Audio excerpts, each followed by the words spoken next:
अगर आप इस 13 साल के बच्चे के बारे में जानते हो जिसने न्यूज़पेपर बेचकर छोटे मोटे काम करके उन पैसों को इकट्ठा करके उन पैसों को शेयर मार्केट में लगा करके आज वही लड़का दुनिया के सबसे अमीर लोगों में से एक है।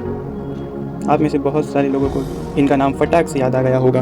उनका नाम वॉरेन बफे। इस उम्र में जहाँ बाकी बच्चे मौज मस्ती कर रहे थे, ये भाई साहब शेयर को खरीद कर उन्हें बेच रहे थे और आज यही लड़का दुनिया के सबसे अमीर लोगों के लिस्ट में 8वें नंबर पर आता है। कुछ समय पहले तक तो ये दुनिया के टॉप 3 सबसे अमीर लोगों में से एक थे। हालांकि कोविड में इन्होंने बहुत सारा पैसा डोनेट किया है, जिसकी वजह से इस लिस्ट से थोड़ा पीछे रह गए। अगर आप दुनिया के सबसे अमीर लोगों के लिस्ट में उठा कर देखें तो उसमें आपको कोई भी सेलिब्रिटी या कोई भी क्रिकेटर नहीं मिलेगा, जबकि फेमस सेलिब्रिटीज़ को मूवी में एक्टिंग करने की करोड़ों रुपये मिल जाते हैं। यहाँ तक कि जो एडवर्टाइजमेंट से पैसा मिलता है वो अलग।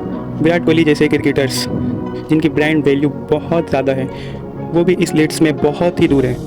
यहाँ तक कि रोनाल्डो, मेसी जैसे फुटबॉल प्लेयर जो किसी भी क्लब से खेलने के लिए कई मिलियन डॉलर्स ले लेते हैं, तब भी ये लोग इस लिस्ट से बहुत बहुत दूर है। इस अमीर लोगों के लिस्ट में 2 तरह के लोग सबसे ज़्यादा होते हैं। पहले होते हैं बिजनेसमैन जो अपना खुद का बिजनेस करते हैं। दूसरे होते हैं इन्वेस्टर्स जो उन्हीं लोगों के बिज़नेस में अपना पैसा इन्वेस्ट करते हैं। अब देखो, एक बिजनेसमैन को कोई बिज़नेस करने के लिए बढ़िया सा आइडिया चाहिए, जिसके ऊपर वो कई साल मेहनत करता है, रिसर्च करता है, उसके बाद जाकर उस बिज़नेस पर बहुत सारा पैसा लगाता है और अगर उसका आइडिया सक्सेसफुल रहता है तब जाकर उसके कई सालों की मेहनत के बाद उसका वो बिज़नेस प्रॉफिट देना स्टार्ट कर देता है। वही अगर इन्वेस्टर को देखा जाए तो उसे इतना सब कुछ करने की कोई ज़रूरत नहीं रहती है। उसे बस शेयर मार्केट में लिस्टेड किसी भी कंपनी को उठाना है और उसके ऊपर रिसर्च करनी है तो वो उसमें अपने पैसे लगा सकता है। अब क्योंकि इन्वेस्टर ने अपना पैसा उस कंपनी में इन्वेस्ट किया है तो उसे भी उस कंपनी के प्रॉफिट में से हिस्सा मिलता है। और एक इन्वेस्टर के लिए सबसे अच्छी बात ये होती है कि उसे एक बिजनेसमैन की तरह पैसा कमाने के लिए बहुत सारा पैसा नहीं चाहिए। वो थोड़े से पैसे से भी अपना इन्वेस्टमेंट स्टार्ट कर सकते हैं। हालांकि वो किसी बिजनेसमैन के बिजनेस चल जाता है तो वो इस बिज़नेस से बहुत ज़्यादा प्रॉफिट कमा सकता है, लेकिन इन्वेस्टर्स को उसके इन्वेस्टमेंट के हिसाब से उस कंपनी के प्रॉफिट में से हिस्सा मिलता है। इसीलिए इन्वेस्टर्स का प्रॉफिट लिमिटेड होता है, लेकिन उसी तरह बिजनेसमैन की तरह ज़्यादा मेहनत नहीं करनी पड़ती, ज़्यादा रिस्क लेना नहीं पड़ता, ज़्यादा पैसे नहीं लगाने पड़ते। कुछ इन्वेस्टर्स तो ऐसे हैं जिन्होंने कुछ हज़ार रुपए से ही करोड़ों रुपए कमाए लिए हैं। अब आपको ऐसे ही एक रियल एग्जांपल दिखाता हूँ। मैं बात कर रहा हूँ सर राकेश झुनझुनवाला की। एक बार जल्दी से इनकी कहानी भी जान लेते हैं। 1985 में राकेश झुनझुनवाला अपने पिता के पास गए और उन्होंने अपने पिता से शेयर मार्केट में इन्वेस्ट करने के लिए कुछ पैसे मांगे। उनके फादर ने उस समय अपने बेटे को 5,000 रुपये दिए। हालांकि 5,000 रुपये उस टाइम बहुत बड़ी बात थी। इन्होंने इन पैसों से टाटा की एक घड़ी बनाने वाली कंपनी में टाइटन के शेयर पे इन्वेस्ट किए। कुछ सालों बाद जब इस शेयर की वैल्यू बढ़ी तो इनको बहुत ज़्यादा फ़ायदा हुआ। इसके बाद तो इन्होंने कभी भी पीछे मुड़कर देखा ही नहीं और उन्होंने इसी शेयर मार्केट के ज़रिए 5,000 रुपये से आज के टाइम पर 5.8 बिलियन डॉलर्स बना लिए। अभी जल्दी ही राकेश झुनझुनवाला सर मरे तो तब वो इस दुनिया के 438वें सबसे अमीर इंसान थे। सिर्फ राकेश झुनझुनवाला सर ही नहीं बल्कि ऐसे बहुत सारे इंडियंस हैं जिन्होंने शेयर मार्केट के ज़रिए बहुत ज़्यादा पैसे कमाए। लेकिन फिर भी आपको एक इंटरेस्टिंग बात बताऊं, अमेरिका में जहां 56% लोग शेयर मार्केट में इन्वेस्ट करते हैं, वहीं इंडिया में सिर्फ 10% लोग शेयर मार्केट में इन्वेस्ट करते हैं। अब देखो, इन नंबर्स की कम होने के बहुत सारे रीज़न हैं जिनके बारे में हम आगे वीडियो में बात करेंगे।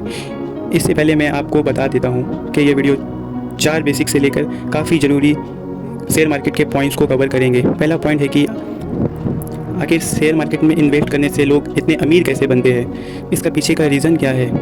दूसरे पॉइंट में आप बिल्कुल बेसिक तरीके से जानेंगे कि शेयर मार्केट क्या होता है, शेयर्स क्या होते हैं, शेयर मार्केट में इस्तेमाल होने वाली सभी बेसिक्स टर्म के बारे में जानेंगे। तीसरे पॉइंट में हम ये जानेंगे कि पैसे बैंक में रखें या उनके एफडी कराएं या उसे किसी भी प्रॉपर्टी में इन्वेस्ट कर दें या फिर शेयर मार्केट में इन्वेस्ट करें, कहाँ पर उतना पैसा लगाना सही रहेगा। इसके बाद 4 पॉइंट सबसे इम्पॉर्टेंट रहने वाला है। इसके बारे में अगर किसी को नहीं मालूम तो आपको शेयर मार्केट की कितनी भी नॉलेज हो सब बेकार है। पॉइंट नंबर 1, आखिर वॉरेन बफेट से लेके इंडिया के राकेश झुनझुनवाला शेयर मार्केट से इतने अमीर कैसे बने? इसके पीछे का रीज़न क्या है? इसके पीछे का कारण है टैक्स सेविंग। इसे एग्जाम्पल से समझते हैं। सपोज़ करो ये है राजू। इसने 2021 में अडानी पावर लिमिटेड कंपनी के 1000 शेयर खरीदे, जिनकी एक शेयर की वैल्यू लगभग 100 रुपये थे। यानी कि राजू ने 1 लाख रुपए इन्वेस्ट किए। एक साल बाद जब इन शेयर की वैल्यू 100 रुपये से 400 रुपये पहुँच गई, तब इन्होंने अपने शेयर्स को बेच दिया। अब देखो, राजू के पास 100 रुपये का एक शेयर था और टोटल 1000 शेयर्स थे, यानी कि 1 लाख रुपए की शेयर्स थे। 2022 में जब वो 100 रुपये का शेयर 400 रुपये का हो गया, तब उसकी 1 लाख की इन्वेस्टमेंट 4 लाख रुपए की हो गई।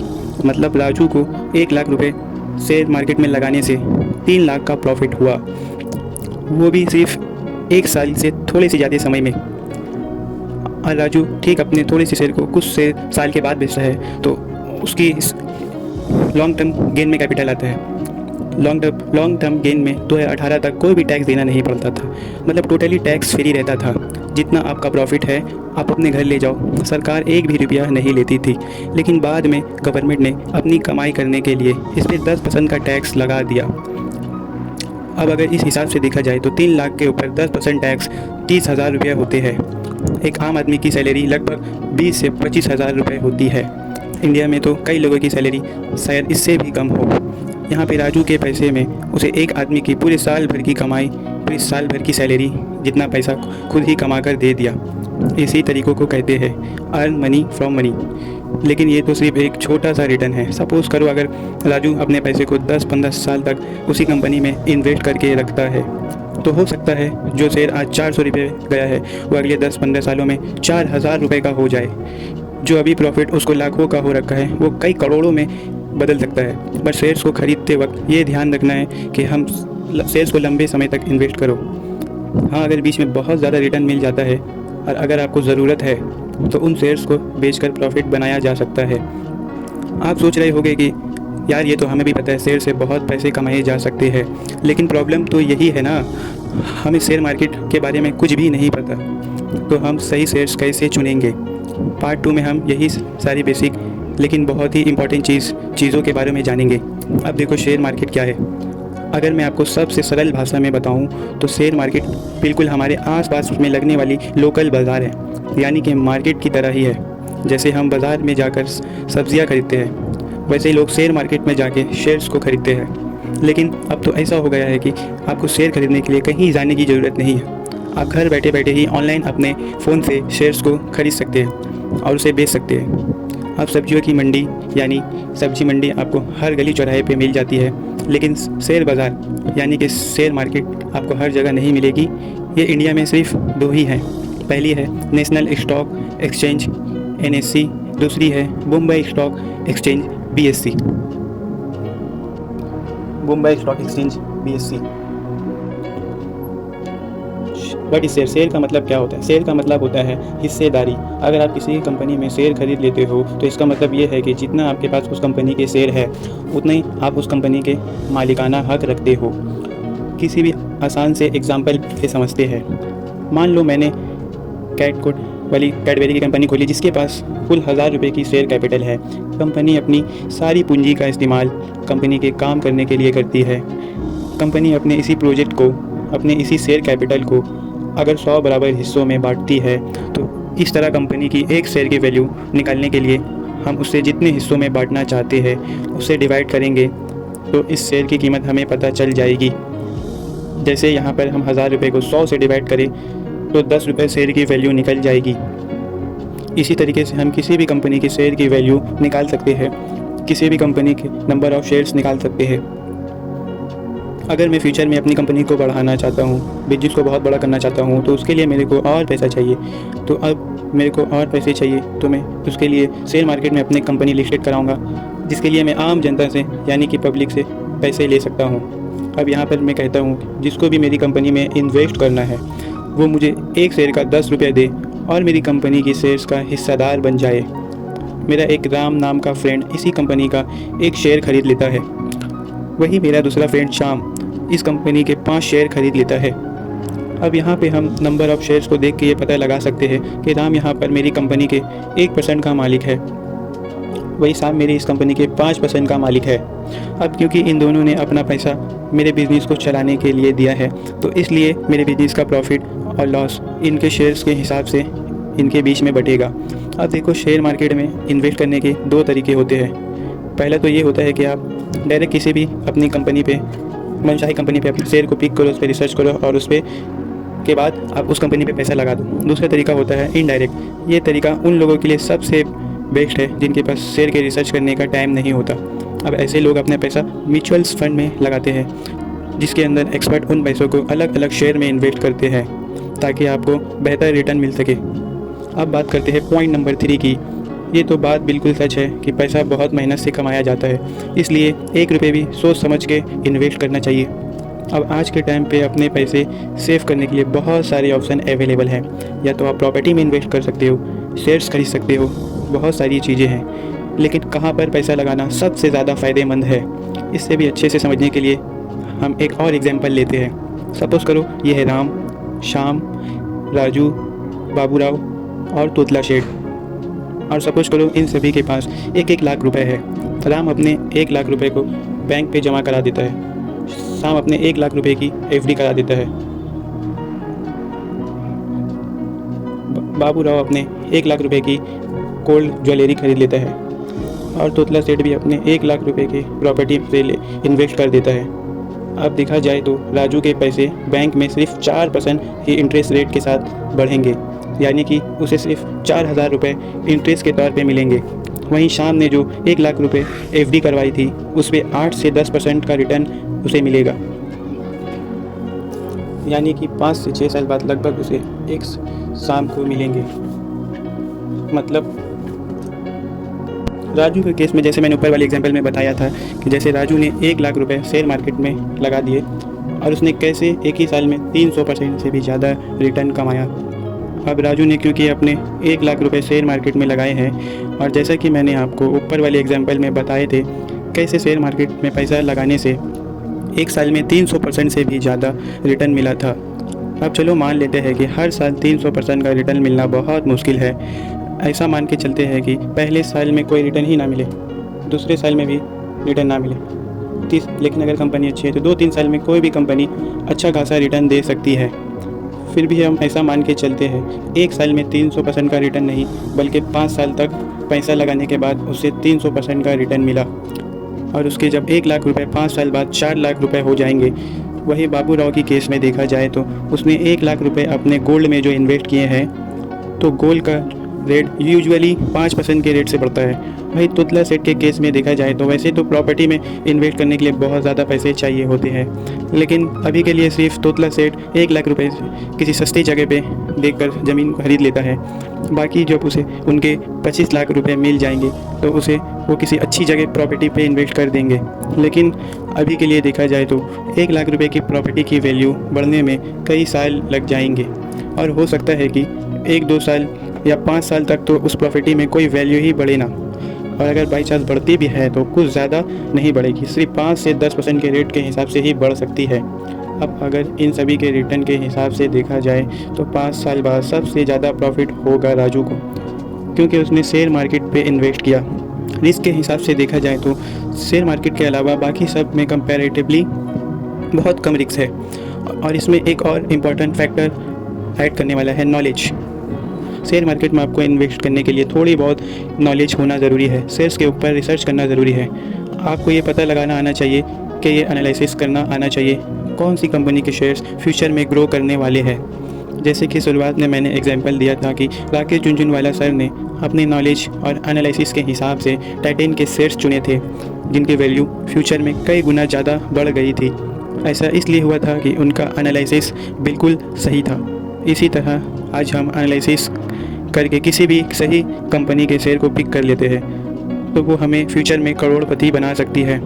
लेकिन अगर कोई कहता है कि यार मैं तो उतना पढ़ा लिखा नहीं हूँ, मुझे तो शेयर मार्केट की नॉलेज ही नहीं है, या फिर अगर कोई ऐसा कहे मेरे पास तो रिसर्च करने का टाइम ही नहीं है, तो ऐसे लोग म्यूचुअल फंड में इन्वेस्ट कर सकते हैं। म्यूचुअल फंड में बहुत तरीके के इन्वेस्टिंग होते हैं। जब मैं शेयर्स के मुकाबले कंपैरेटिवली कंप्लीट होता है। रिस्क के हिसाब से रिस्क बहुत कम होता है, म्यूचुअल फंड में उससे प्रॉफिट भी कम मिलता है। शेयर मार्केट में रिस्क ज़्यादा होता है तो प्रॉफिट भी ज़्यादा मिल सकता है, और ये आपके ऊपर डिपेंड करता है कि आप अपने पैसे कहाँ इन्वेस्ट करते हो। बस बैंक अकाउंट में ज़्यादा पैसा कभी भी नहीं रखना चाहिए, क्योंकि बैंक अकाउंट में रखे हुए पैसे हमें कभी भी बढ़ते नहीं हैं, बल्कि इन्फ्लेशन की वजह से उनकी वैल्यू हमेशा कम ही होती है।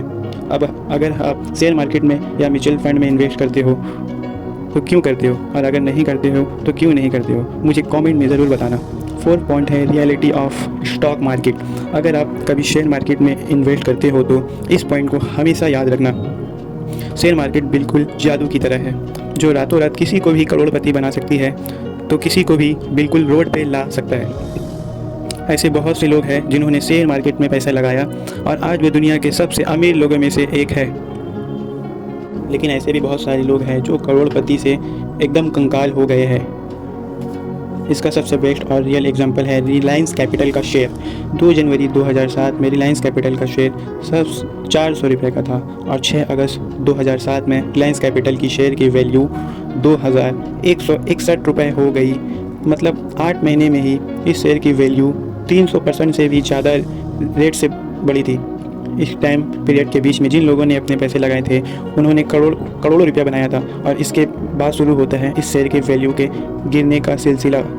अगले 2-3 महीने तक लगातार इस शेयर्स की वैल्यू गिरती रहती है, और अगस्त में जो शेयर 2100 रुपये का था उसकी वैल्यू अब बिल्कुल 2018 तक आते आते 400 रुपये हो गई थी। मतलब 3 महीने में ही 500% की वैल्यू गिर गई थी। और इतना ही नहीं, इसके बाद इस शेयर की वैल्यू गिरते गिरते आज के टाइम पे इस शेयर की वैल्यू लगभग 16 रुपये हो गई है।